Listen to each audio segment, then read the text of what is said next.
ನಮಸ್ಕಾರ ಮತ್ತು ಈ ಅಧಿವೇಶನಕ್ಕೆ ಸ್ವಾಗತ.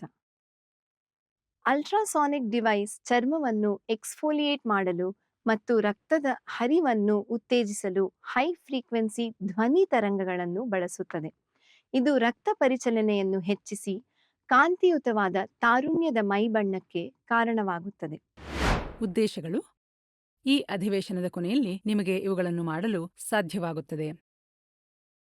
ಅಲ್ಟ್ರಾಸಾನಿಕ್ ಸಾಧನ ಮತ್ತು ಅದರ ಕಾರ್ಯಗಳನ್ನು ವಿವರಿಸುವುದು, ಅಲ್ಟ್ರಾಸಾನಿಕ್ ಸಾಧನದ ಉಪಯೋಗಗಳನ್ನು ಪಟ್ಟಿ ಮಾಡುವುದು ಮತ್ತು ಅಲ್ಟ್ರಾಸಾನಿಕ್ ಸಾಧನವನ್ನು ಬಳಸಿ ಫೇಶಿಯಲ್ ಅನ್ನು ಪ್ರದರ್ಶಿಸುವುದು.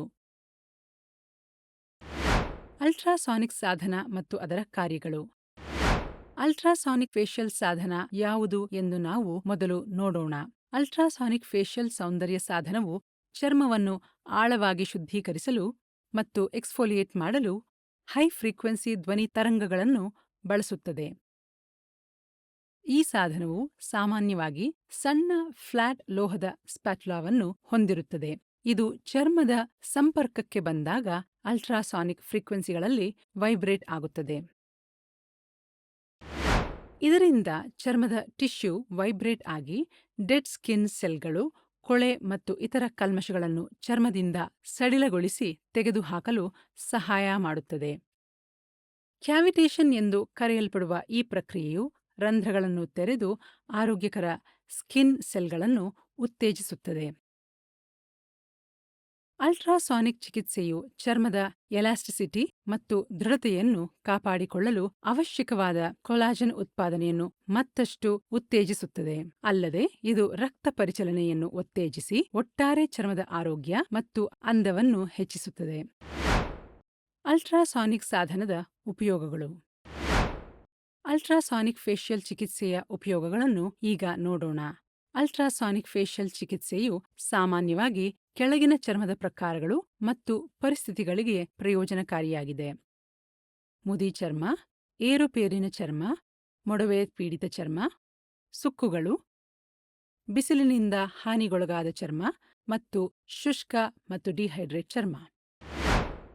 ಆದಾಗ್ಯೂ ಈ ಕೆಳಗಿನ ಸಂದರ್ಭಗಳಲ್ಲಿ ನಿಮ್ಮ ಕ್ಲೈಂಟ್ಗೆ ಅಲ್ಟ್ರಾಸಾನಿಕ್ ಚಿಕಿತ್ಸೆಯನ್ನು ನೀವು ಶಿಫಾರಸು ಮಾಡಬಾರದು: ಸಕ್ರಿಯ ಮೊಡವೆ, ರೊಸೇಸಿಯಾ, ಚರ್ಮದ ಸೋಂಕುಗಳು ಅಥವಾ ಮೆಟಲ್ ಇಂಪ್ಲಾಂಟ್ಸ್. ನಿಮ್ಮ ಕ್ಲೈಂಟ್ ಈ ಯಾವುದೇ ಪರಿಸ್ಥಿತಿಗಳ ಲಕ್ಷಣಗಳನ್ನು ಹೊಂದಿದ್ದರೆ ಚಿಕಿತ್ಸೆಯನ್ನು ಮುಂದುವರೆಸಬೇಡಿ. ಅಲ್ಟ್ರಾಸಾನಿಕ್ ಚಿಕಿತ್ಸೆಯ ಮೊದಲು ಕ್ಲೈಂಟ್ ತಯಾರಿ. ಕ್ಲೈಂಟ್ಗೆ ಇರಬಹುದಾದ ಚರ್ಮದ ಕಾಳಜಿ, ಯಾವುದೇ ಪರಿಸ್ಥಿತಿ, ಅಲರ್ಜಿ, ಮೆಡಿಕಲ್ ಕಂಡೀಷನ್ ಹಾಗೂ ಅವರು ತೆಗೆದುಕೊಳ್ಳುತ್ತಿರುವ ಔಷಧಗಳ ಬಗ್ಗೆ ಅವರೊಂದಿಗೆ ಸಮಾಲೋಚನೆ ಮಾಡಿ. ಈ ಹಂತವು ಅವರ ನಿರ್ದಿಷ್ಟ ಅಗತ್ಯಗಳಿಗೆ ಅನುಗುಣವಾಗಿ ಚಿಕಿತ್ಸೆಯನ್ನು ಕಸ್ಟಮೈಸ್ ಮಾಡಿ ಪ್ರಕ್ರಿಯೆಯ ಸಮಯದಲ್ಲಿ ಅವರ ಸುರಕ್ಷತೆಯನ್ನು ಖಚಿತಪಡಿಸಿಕೊಳ್ಳಲು ನಿಮಗೆ ಸಹಾಯ ಮಾಡುತ್ತದೆ. ಕ್ಲೈಂಟ್ ಸಮ್ಮತಿ ಪತ್ರಕ್ಕೆ ಸಹಿ ಹಾಕುವಂತೆ ಹೇಳಿ. ಡಿಸ್ಇನ್ಫೆಕ್ಟೆಂಟ್ ವೈಪ್ನಿಂದ ಒರೆಸುವ ಮೂಲಕ ಅಲ್ಟ್ರಾಸಾನಿಕ್ ಸಾಧನವನ್ನು ಸ್ವಚ್ಛಗೊಳಿಸಿ. ನಿಮ್ಮ ಕ್ಲೈಂಟ್ಗೆ ಅಲ್ಟ್ರಾಸಾನಿಕ್ ಚಿಕಿತ್ಸೆಯನ್ನು ಮಾಡುವ ಮೊದಲು ನಿಮ್ಮ ಕೈಗಳನ್ನು ಸೋಪ್ ಮತ್ತು ನೀರಿನಿಂದ ಚೆನ್ನಾಗಿ ತೊಳೆಯಿರಿ. ಟ್ರೀಟ್ಮೆಂಟ್ಗೆ ಅಡ್ಡಿಯಾಗುವ ಒಡವೆ ವಸ್ತ್ರಗಳನ್ನು ತೆಗೆಯುವಂತೆ ಕ್ಲೈಂಟ್ಗೆ ಹೇಳಿ. ಧರಿಸಲು ಸಲೂನ್ ಗೌನ್ ಕೊಡಿ. ಕ್ಲೈಂಟ್ ಆರಾಮವಾಗಿ ಫೇಶಿಯಲ್ ಬೆಡ್ ಮೇಲೆ ಮಲಗುವಂತೆ ಹೇಳಿ. ಕೂದಲಿನ ಸುತ್ತ ಹೆಡ್ ಬ್ಯಾಂಡ್ ಅನ್ನು ಕಟ್ಟಿರಿ. ನಂತರ ಟ್ರೀಟ್ಮೆಂಟ್ ಪ್ರಾರಂಭಿಸಬಹುದು.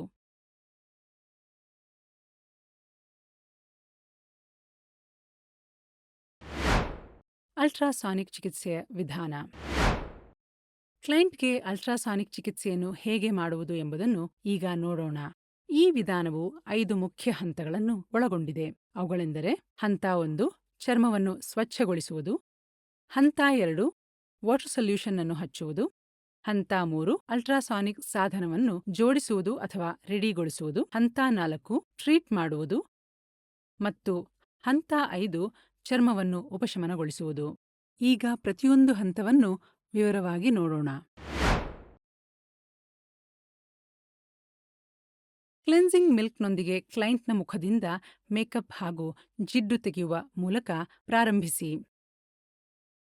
ಉಗುರು ಬೆಚ್ಚಗಿನ ನೀರಿನಿಂದ ತುಂಬಿದ ಬಟ್ಟಲಿನಲ್ಲಿ ಅದ್ದಿದ ಫೇಶಿಯಲ್ ಸ್ಪಂಜಿನೊಂದಿಗೆ ಕ್ಲೈಂಟ್ನ ಮುಖವನ್ನು ಚೆನ್ನಾಗಿ ತೊಳೆದು ಕ್ಲೆನ್ಸರ್ ಹಚ್ಚಿರಿ. ಬೆರಳಿನಿಂದ ವೃತ್ತಾಕಾರದ ಚಲನೆಯಲ್ಲಿ ಮಸಾಜ್ ಮಾಡಿ. ಇದು ಚರ್ಮದಿಂದ ಕೊಳೆ, ಜಿಡ್ಡು, ಮೇಕಪ್ಗಳನ್ನು ತೆಗೆದು ಅಲ್ಟ್ರಾಸಾನಿಕ್ ಚಿಕಿತ್ಸೆಗಾಗಿ ಸಿದ್ಧಪಡಿಸುತ್ತದೆ.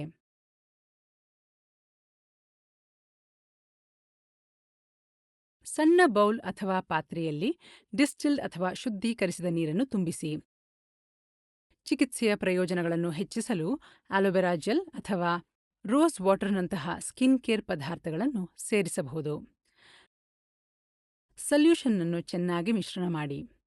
ಒಂದು ಕ್ಲೀನ್ ಸ್ಪಾಂಜನ್ನು ನೀರಿನ ದ್ರಾವಣದಲ್ಲಿ ಅದ್ದಿ ಹಿಂಡಿರಿ. ಸ್ಪಾಂಜ್ ತೇವವಾಗಿರಬೇಕು, ಆದರೆ ತೊಟುಕುವಷ್ಟಲ್ಲ. ಒದ್ದೆಯಾದ ಸ್ಪಾಂಜನ್ನು ಮುಖಕ್ಕೆ ಹಚ್ಚಿ ಚರ್ಮದ ಮೇಲೆ ಸಲ್ಯೂಷನ್ ಅನ್ನು ಸಮವಾಗಿ ಹರಡಲು ಸೌಮ್ಯವಾದ ವೃತ್ತಾಕಾರದ ಚಲನೆಯನ್ನು ಬಳಸಿ. ಇದು ಡೆಡ್ ಸ್ಕಿನ್ ಸೆಲ್ಗಳನ್ನು ಸಡಿಲಗೊಳಿಸಲು ಸಹಾಯ ಮಾಡುತ್ತದೆ ಮತ್ತು ಅಲ್ಟ್ರಾಸಾನಿಕ್ ಸಾಧನದಿಂದ ಚರ್ಮಕ್ಕೆ ಧ್ವನಿ ತರಂಗಗಳನ್ನು ಹರಿಸುತ್ತದೆ. ಪ್ರತಿಯೊಂದು ಅಲ್ಟ್ರಾಸಾನಿಕ್ ಸಾಧನವು ತನ್ನದೇ ಆದ ನಿರ್ದಿಷ್ಟ ಸೆಟ್ಟಿಂಗ್ಗಳು ಮತ್ತು ಬಳಕೆಯ ಸೂಚನೆಗಳನ್ನು ಹೊಂದಿರಬಹುದು. ಸಾಧನವನ್ನು ಸರಿಯಾಗಿ ಹೊಂದಿಸಿ ಬಳಸುವುದು ಹೇಗೆ ಎಂಬುದನ್ನು ಅರ್ಥಮಾಡಿಕೊಳ್ಳಲು ತಯಾರಕರು ಒದಗಿಸಿದ ಯೂಸರ್ ಮ್ಯಾನ್ಯುಯಲ್ ಅನ್ನು ಎಚ್ಚರಿಕೆಯಿಂದ ಓದುವುದು ಬಹಳ ಮುಖ್ಯ. ಸಾಧನವು ವಿದ್ಯುತ್ ಮೂಲಕ್ಕೆ ಸರಿಯಾಗಿ ಸಂಪರ್ಕಗೊಂಡಿದೆ ಎಂದು ಖಚಿತಪಡಿಸಿಕೊಳ್ಳಿ ಮತ್ತು ಗೊತ್ತುಪಡಿಸಿದ ಪವರ್ ಬಟನ್ ಅಥವಾ ಸ್ವಿಚ್ ಬಳಸಿ ಅದನ್ನು ಆನ್ ಮಾಡಿ. ಕೆಲವು ಸಾಧನಗಳನ್ನು ಬಳಕೆಗೆ ಮೊದಲು ಚಾರ್ಜ್ ಮಾಡಬೇಕಾಗಬಹುದು, ಆದ್ದರಿಂದ ಬ್ಯಾಟರಿಯು ಸಮರ್ಪಕವಾಗಿ ಚಾರ್ಜ್ ಆಗಿದೆಯೇ ಎಂಬುದನ್ನು ಕೂಡ ಖಚಿತಪಡಿಸಿಕೊಳ್ಳಿ. ಕೆಲವು ಅಲ್ಟ್ರಾಸಾನಿಕ್ ಸಾಧನಗಳು ವಿವಿಧ ಚಿಕಿತ್ಸೆಗಳಿಗೆ ವಿಭಿನ್ನ ಮೋಡ್ಗಳನ್ನು ನೀಡುತ್ತವೆ. ನಿಮ್ಮ ಉದ್ದೇಶಿತ ಚಿಕಿತ್ಸೆಗೆ ಸೂಕ್ತವಾದ ಮೋಡನ್ನು ಆರಿಸಿ. ಅಲ್ಟ್ರಾಸಾನಿಕ್ ಸಾಧನಗಳು ಸಾಮಾನ್ಯವಾಗಿ ಅಡ್ಜಸ್ಟಬಲ್ ಇಂಟೆನ್ಸಿಟಿ ಮಟ್ಟವನ್ನು ಹೊಂದಿರುತ್ತದೆ. ಕಡಿಮೆ ಇಂಟೆನ್ಸಿಟಿಯ ಸೆಟ್ಟಿಂಗ್ನೊಂದಿಗೆ ಪ್ರಾರಂಭಿಸಿ ಮತ್ತು ಅಗತ್ಯವಿದ್ದರೆ ಅದನ್ನು ಕ್ರಮೇಣ ಹೆಚ್ಚಿಸಿ.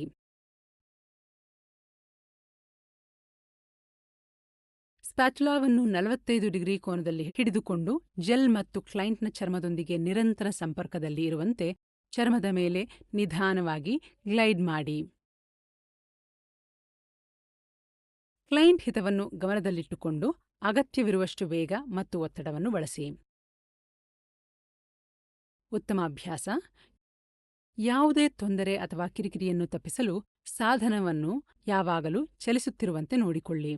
ಎಚ್ಚರಿಕೆ: ಸೂಕ್ಷ್ಮ ಪ್ರದೇಶಗಳನ್ನು ತಪ್ಪಿಸಿ, ವಿಶೇಷವಾಗಿ ಕಣ್ಣುಗಳ ಸುತ್ತ.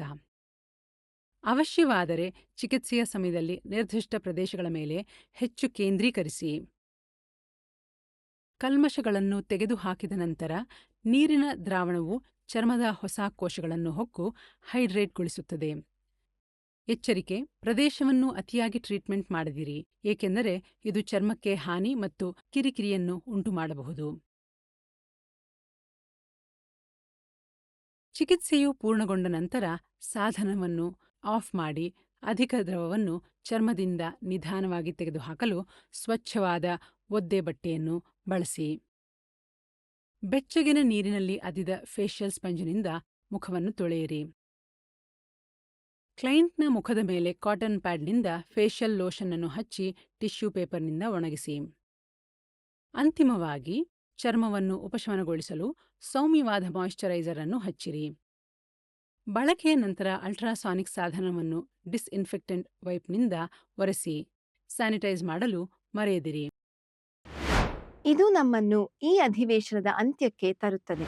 ಈ ಅಧಿವೇಶನದಲ್ಲಿ ನಾವು ಇದೆಲ್ಲ ಕಲಿತಿದ್ದೇವೆ: ಅಲ್ಟ್ರಾಸಾನಿಕ್ ಡಿವೈಸ್ ಮತ್ತು ಅದರ ಕಾರ್ಯಗಳು, ಅಲ್ಟ್ರಾಸಾನಿಕ್ ಡಿವೈಸ್ ಪ್ರಯೋಜನಗಳು ಮತ್ತು ಅಲ್ಟ್ರಾಸಾನಿಕ್ ಡಿವೈಸ್ ಬಳಸಿಕೊಂಡು ಮಾಡುವ ಫೇಶಿಯಲ್ ಪ್ರದರ್ಶನ. ವೀಕ್ಷಿಸಿದ್ದಕ್ಕಾಗಿ ಧನ್ಯವಾದಗಳು. ಮುಂದಿನ ಅಧಿವೇಶನದಲ್ಲಿ ನಿಮ್ಮನ್ನು ಮತ್ತೆ ಭೇಟಿಯಾಗುತ್ತೇನೆ.